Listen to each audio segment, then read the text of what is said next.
जी students, next हम लोग discuss करने जा रहे हैं problem number 3 of this exercise.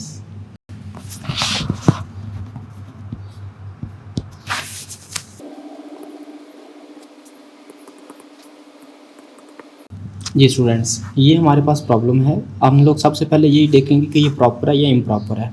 Numerator की डिग्री 1 है और डिनोमिनेटर की डिग्री 3 है। x plus 1 to the whole square, this means कि ये एक लीनियर फैक्टर 2 टाइम्स के लिए रिपीट हो रहा है और इसके साथ मल्टीप्लाई हो रहा है एक लीनियर फैक्टर। ठीक है, तो ये x जब इस x स्क्वायर जब इस x वाली टर्म से मल्टीप्लाई होगा तो इट बिकम x क्यूब, यानी नीचे वाले की डिग्री 3 है। This means that it is proper fraction. Now हम लोग क्या काम करेंगे, we are directly goals to make its partial fraction. Okay, so एक बात आपके माइंड में वैसे होनी चाहिए कि इसकी क्योंकि नीचे वाले की डिग्री 3 है, इस वजह से इसके 3 फ्रैक्शन बनेंगे। Okay, so we will write it as, अब सबसे पहले स्टूडेंट 3 फ्रैक्शन के लिए यहाँ पर स्पेस दे लें। ठीक है, इनमें से जो ये पहले वाला फैक्टर है ये क्योंकि 2 टाइम्स के लिए रिपीट हो रहा है तो 2 दफ़ा इसको, जितनी दफ़ा रिपीट हो रहा है ना उतनी दफ़ा इसको लिख लें, x-1 और यहाँ पे भी x-1। अब पहले की होल पावर 1 और इसकी होल पावर 2 आ जाएगी। ठीक है, और जो बच जाने वाला है फैक्टर उसको आप यहाँ पे x-1 को यहाँ पे लिख लें, यहाँ पे x प्लस 1 है, sorry. Okay, x plus 1 repeat हो रहा है। अब ये इसके ऊपर एक कांस्टेंट a आ जाएगा, b एंड इसके ऊपर a c कांस्टेंट आ जाएगा। हम लोग स्टूडेंट इस इक्वेशन को इक्वेशन नंबर 1 का नाम दे रहे हैं। अब हमारा मकसद है a, b और c की वैल्यू फाइंड करना, and for that we are going to multiply the denominator of the left side, यानी इस चीज़ से हम लोग इसको मल्टीप्लाई करवाने जा रहे हैं पूरी इक्वेशन को।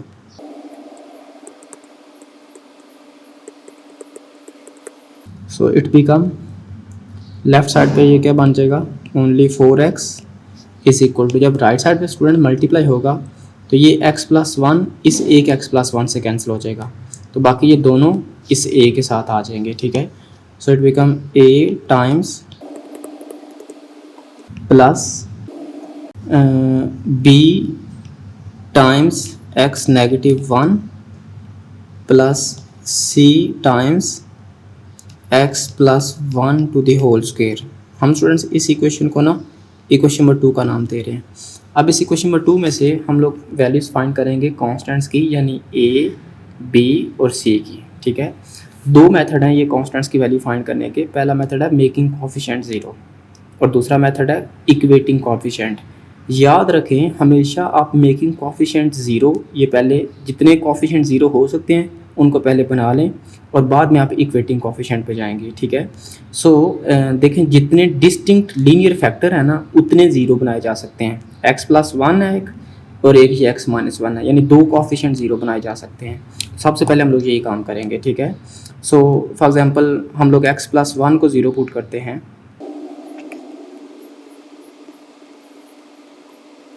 x is equal to negative 1, equation number 2 में पुट करते हैं। So it become 4 time negative 1। अब जिसमें x प्लस 1 आ रहा है वो डायरेक्ट 0 हो जाएगा, ये a में आ रहा है, इसकी जगह पर जब 0 पुट होगा ये पूरा 0 हो जाएगा और c भी 0 हो जाएगा। So rest of the term will be 0 plus b time negative 1 to the not square but simply plus 0। Okay, so students ये क्या बन जाएगा, negative 4 equals to negative 2b। Okay, so ये नेगेटिव 2 नेगेटिव इधर आकर डिवाइड होना तो 2 time, so it give us b is equal to 2। तो ये एक कांस्टेंट की हमने वैल्यू फाइंड कर ली है। अब स्टूडेंट्स हम लोग रेस्ट ऑफ द कांस्टेंट्स की अगर वैल्यू फाइंड करने की तरफ चलें तो हम लोग b को 0 बना सकते हैं, या लाइक x नेगेटिव 1 को 0 पुट कर सकते हैं आप। ठीक है, so will say x is equal to 1 in equation number 2। So equation number 2 क्या बन जाएगी, 4 टाइम जहाँ पर x आ रहा है वहाँ पे 1 आप रिप्लेस करवा दें, 4 टाइम 1 ये वाली टर्म 0 हो जाएगी और ये वाली b वाली टर्म 0 हो जाएगी। So it become 0 plus 0 plus c times 1 plus 1 to the whole square. So it become 4 equals to 1 plus 1 2 हो जाएगा और 2 का स्क्वायर कितना हो जाएगा, 4c। So it give us c is equal to 1। ये हमारे पास एक और वैल्यू आ गई है। स्टूडेंट्स इन दो के अलावा लाइक एक्स प्लस वन और एक्स माइनस वन के अलावा हम लोग और किसी को भी ज़ीरो नहीं कर सकते, किसी कोफिशिएंट को भी, ठीक है।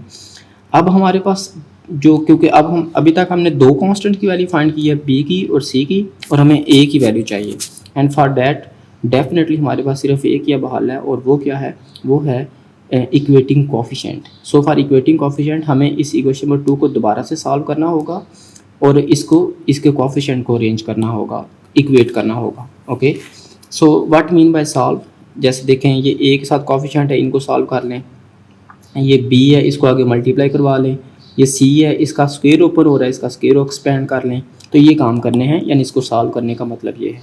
So it become 4x equals to A times, students देखें ये x plus one X minus one, so ये फार्मूला बन जाएगा, it become X squared negative one squared, okay, यानी A square minus B square का, प्लस इस b को जब आगे मल्टीप्लाई करवाएंगे तो it become B X negative b, and इसका स्क्वायर ओपन करवा लें आप तो it become plus c times, इसका स्क्वायर ओपन करेंगे, फर्स्ट टर्म का square x squared plus 2 formula का x and plus 1, okay. So student इसको हम लोग अब सिंप्लीफाई फर्दर करवाने जा रहे हैं, so it become 4x equals to this one squared again give us 1, तो इस a को आगे मल्टीप्लाई करवा लें, तो student it become a x squared negative A, one squared क्योंकि 1 आ जाना तो a जब मल्टीप्लाई होगा तो ये बन जाएगा, plus B X negative B plus C को मल्टीप्लाई करवाएं, it become C X squared plus 2cx and lastly c। अब स्टूडेंट्स आप इनको अरेंज करके लिख लें, देखें x सबसे बड़ी पावर एक्स स्क्वेयर्ड है राइट साइड पे, और कोई एक्स स्क्वेयर वाली टर्म वो ये है, इन दोनों को अरेंज कर लें, फिर x वालियों को अरेंज कर लें, और एंड पे कांस्टेंट टर्म्स बचेंगी। लेफ्ट साइड बिल्कुल as it is 4x equals to, students अगर एक्स स्क्वेयर कॉमन ले लिया जाए तो it become a plus C time x square, ये एक्स स्क्वेयर हमने कॉमन ले लिया, x वाली में से x को कॉमन ले लें, सो it become b plus 2c times x, और लास्ट पे जो टर्म बचेंगी वो कांस्टेंट टर्म्स होंगी, like negative a plus negative b and plus c, okay. अब स्टूडेंट्स देखें दोनों साइड में से मैक्सिमम पावर कितनी है, लेफ्ट साइड पे मैक्सिमम पावर x है और राइट साइड पे x स्क्वेयर्ड है, तो दोनों में से जो बढ़ी है ना वहाँ से आपने कोएफिशिएंट को इक्वेट करना शुरू करना है। तो सबसे पहले हम एक्स स्क्वेयर के कोएफिशिएंट को इक्वेट करने जा रहे हैं, ठीक है। अब देखें एक्स स्क्वेयर के कोएफिशिएंट में क्या आ रहा है, a प्लस सी आ रहा है ना, हमें वैल्यू किसकी ज़रूरत है, a की, तो आपको सिर्फ एक्स स्क्वेयर, क्योंकि इसके अंदर a तो आ रहा है ना, तो आप अगर सिर्फ और सिर्फ एक्स स्क्वेयर के कोएफिशिएंट को इक्वेट कर लेना तो हमारा वहाँ से काम पूरा हो सकता है, रेस्ट ऑफ द इनकी हमें इक्वेट करने की ज़रूरत ही नहीं है, ठीक है। सो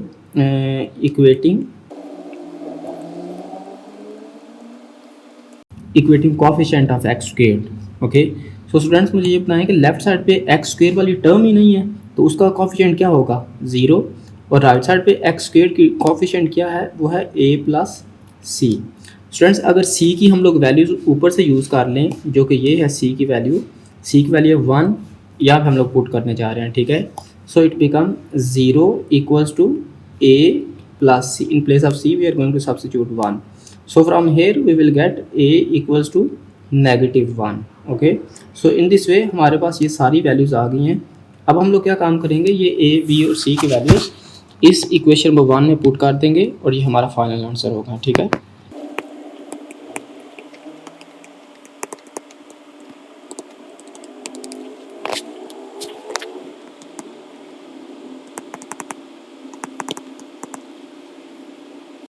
a की वैल्यू स्टूडेंट्स है ये -1, I write -1 upon plus b की वैल्यू क्या है 2 upon x plus 1 to the square plus c की वैल्यू क्या है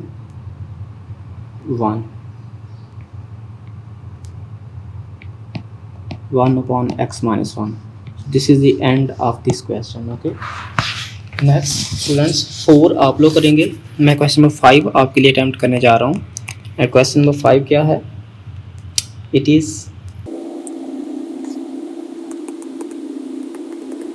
time x plus one. Student ये है हमारे पास क्वेश्चन नंबर 5। स्टूडेंट इसमें न्यूमरेटर क्योंकि कांस्टेंट नंबर है तो डिग्री ऑफ एवरी कांस्टेंट क्या होती है 0। ओके, और नीचे वाले की डिग्री ये x माइनस 3 का स्क्वायर यानी 2 टाइम रिपीट हो रहा है एक लीनियर फैक्टर, और साथ एक x लीनियर टर्म मल्टीप्लाई हो रही है। ठीक है, यानी ये लीनियर टर्म रिपीट हो रही है और साथ एक लीनियर टर्म है। ओके, ये वाली फॉर्म बन रही है। सो ये प्रॉपर फ्रैक्शन है तो हम इसको सॉल्व करना शुरू कर देंगे। और आपको पता है क्योंकि नीचे वाले की डिग्री 3 है तो इसके 3 फ्रैक्शन बनेंगे। ओके, सो स्टूडेंट्स हमने लेफ्ट साइड पे इसको सेम लिख लिया, राइट साइड पे क्योंकि 3 फ्रैक्शन बनने हैं तो अब सबसे पहले ना 3 फ्रैक्शंस के लिए स्पेस छोड़ दें। ठीक है, सो देखें इनमें से x माइनस 3 2 दफ़ा रिपीट हो रहा है तो इनमें से 2 जगहों पर x माइनस 3 लिख लें, 2 डिनोमिनेटर में, और लास्ट वाले में ये जो x प्लस 1 है इसको यहाँ पे लास्ट पे लिख लें। ठीक है, x प्लस 1 लास्ट पे आ रहा है, इसको तो मैंने यहाँ पे उसी तरतीब के साथ लास्ट पे लिख लिया, और इन दोनों के नीचे 2 दफ़ा x माइनस 3 लिख लेंगे हम लोग। ठीक है, अच्छा ये पहले वाला जो x माइनस 3 है इसकी होल पावर 1 और यहाँ पर एक इंक्रीज़ करके 2 लिख देंगे। ठीक है, क्योंकि टोटल मैक्सिमम 2 तक है, हम लोगों ने 2 तक जाना था, ये डील हो चुका है। अब इसके ऊपर एक कांस्टेंट a, b और c, इस इक्वेशन को स्टूडेंट्स हम लोग इक्वेशन नंबर 1 का नाम देने जा रहे हैं। अब हम लोग इसको फ्रैक्शन फ्री बनाने लगे हैं, इसके लिए हम लोग जो लेफ्ट साइड का डिनोमिनेटर है ना इससे मल्टीप्लाई करवाने जा रहे हैं।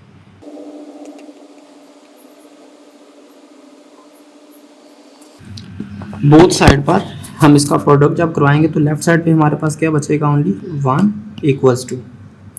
फ्रेंड जब ये मल्टीप्लाई होगा तो ये एक x माइनस 3 इस एक x माइनस 3 से कैंसिल हो जाएगा, बाकी ये जो दोनों हैं ये इस a के साथ आ जाएंगे। ठीक है, a times plus b times x plus 1 plus c times x minus 3 to the whole square. Okay, so students ये हमारे पास इसको हम लोगों ने नाम दे दिया इक्वेशन नंबर 2 का। ओके, सो अब हम लोग क्या काम करेंगे, हम इस इक्वेशन नंबर 2 में से कांस्टेंट्स की वैल्यू को इवैल्यूएट करेंगे। ठीक है, सो स्टूडेंट्स कांस्टेंट की वैल्यू को इवैल्यूएट करने के लिए पहला मेथड क्या है, मेकिंग कोएफिशिएंट 0। सो कौन कौन सा कोएफिशिएंट 0 बनाया जा सकता है, जितने डिस्टिंक्ट लीनियर फैक्टर है ना उतने कोएफिशिएंट 0 बनाए जा सकते हैं।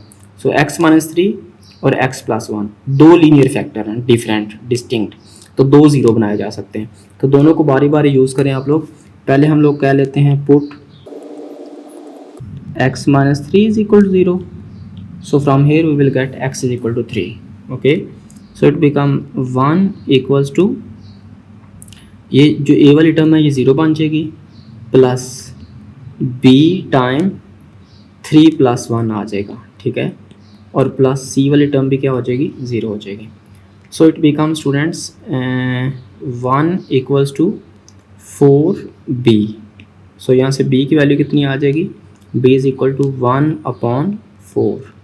तो ये एक वैल्यू आ गई हमारे पास।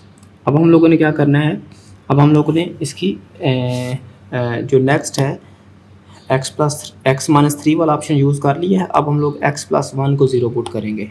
ओके, -1 इक्वेशन नंबर 2 में जहाँ पर x आ रहा है वहाँ पे -1 पुट कर लें। लेफ़्ट साइड पे तो 1 है वो एज इट इज़ आ जाएगा।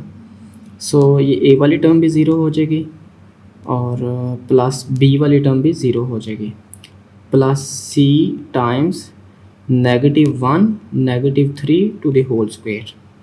सो इट बिकम 1 इक्वल्स टू -1 और -3, ये बन जाएगा c time -4 to the whole square. अब 4 का स्क्वायर कितना होगा, 16, पॉजिटिव 16 आएगा। सो 1 इक्वल्स टू 16c, यहाँ से c की वैल्यू कितनी आ जाएगी, c इज़ इक्वल टू 1/16। ये स्टूडेंट्स हम लोगों ने 2 वैल्यूज़ कंप्यूट कर ली हैं। अब हम लोगों ने इसकी तीसरी वैल्यू कंप्यूट करनी है। So to compute for third value what we will do, we will simplify this equation number 2 again. Okay, so what mean by this simplification, जैसे ये 2 फैक्टर हैं इनको प्रोडक्ट हो रहे हैं, इनका मल्टीप्लाई करवा लें, इसका स्क्वायर ओपन कर लें। ठीक है, तो ये काम करने के बाद हम इनको इंटीग्रेट कर सकेंगे। सो स्टूडेंट्स अगर इनका प्रोडक्ट देखा जाए, लेफ़्ट साइड पे हमारे पास क्या है 1, वो तो एज इट इज़ अब चलता जाएगा। अब a टाइम्स इन दोनों फैक्टर का प्रोडक्ट करवाएंगे। सो स्टूडेंट्स यहाँ से x पकड़ा तो वो इन दोनों से प्रोडक्ट होगा, फिर -3 वो भी इन दोनों से प्रोडक्ट होगा। सो it become x² plus x -3x and -3। Similarly b को मल्टीप्लाई करवा दें, it become bx plus b, और c के साथ जो है उसका स्क्वायर ओपन करते हैं, c इंटू फर्स्ट टर्म का स्क्वायर x², -2 फार्मूला का, it become 6x and and पे 3 का स्क्वायर, इट बिकम 9। ओके, इसको फर्दर सिंप्लीफाई करें स्टूडेंट्स, देखें ये x -3x, it become -2x। तो a जब अंदर मल्टीप्लाई होगा तो देखिएगा ये क्या बन जाएगा, it become 1 equals to ax² -2ax and -3a. okay, then bx plus b plus bx plus b and c को जब मल्टीप्लाई कराएंगे it become plus cx² -6cx and plus 9c। So students अब हमने इनको अरेंज करके लिखना है। देखें x² वाली टर्म कौन कौन सी है, ये दो हैं, इनको अरेंज कर लें एक साथ। अब x वाली कौन कौन सी टर्म है, 1 2 और ये 3, इन तीनों में x आ रहा है तो इनको अरेंज करके लिखें आप। 1 इज़ इक्वल टू, अगर x² कॉमन ले लिया जाए तो क्या बचेगा, a plus c plus -2a, like ये वाला x कॉमन ले लिया ना तो इसके साथ -2a, तो मैंने यहाँ पे लिख दिया। इधर x का कोफिशिएंट क्या है, plus b and -6c plus times x इसमें से कॉमन लिया हुआ है ना, प्लस कांस्टेंट टर्म अब कौन कौन सी बचेगी जी, कांस्टेंट टर्म बचेगी -3a plus b plus 9c। So students अगर हम लोग कोफिशिएंट को इक्वेट करें तो मैक्सिमम पावर कितनी है, x² है ना, तो हमने मैक्सिमम पावर से कंपेयर करना स्टार्ट करना है। ठीक है, अब देखें हमें वैल्यू किसकी ज़रूरत है, b की भी वैल्यू है और c की भी वैल्यू है, हमें सिर्फ a की वैल्यू की ज़रूरत है। स्टूडेंट्स अगर हम लोग सिर्फ x² को कोफिशिएंट को इक्वेट करें, क्योंकि इसमें a आ रहा है तो यहाँ से आपको a की वैल्यू मिल जाएगी। ठीक है, हमें बाकी को कंपेयर करने की ज़रूरत ही नहीं है, और अगर हमें एक से ज़्यादा वैल्यूज़ चाहिए हों तो हम अगले वालों को भी कंपेयर करेंगे। ठीक है, सो हम लोग ये कहेंगे कंपेयरिंग कोफिशिएंट ऑफ x²। अब लेफ्ट साइड पे कोई x² वाली टर्म है ही नहीं है, तो उसकी जगह पर क्या लिखा जाएगा, 0 इक्वल्स टू, राइट साइड पे कोफिशिएंट क्या है, a प्लस c। ओके, सो मैंने a प्लस c राइट कर दिया। स्टूडेंट्स अब आप लोग क्या काम करें, पीछे से देखें कोई वैल्यू यूज़ की जा सकती है, यस, c की ये वाली वैल्यू है, ये सब्स्टिट्यूट कर दें, डेट इज़ 1/16। तो हम लोग यहाँ पे कहेंगे put c equals to 1/16। Okay, so ये आप वैल्यू यूज़ करें तो इक्वेशन ये क्या बन जाएगी, 0 इक्वल्स टू a प्लस 1/16। तो यहाँ से a की वैल्यू क्या आ जाएगी, इट विल बी -1/16। ओके, अब हम लोग ये जितनी वैल्यूज है ना a b और c की, ये हम लोग यूज़ कर देंगे इक्वेशन नंबर 1 में, तो ये हमारा फाइनल आंसर आ जाएगा। ठीक है,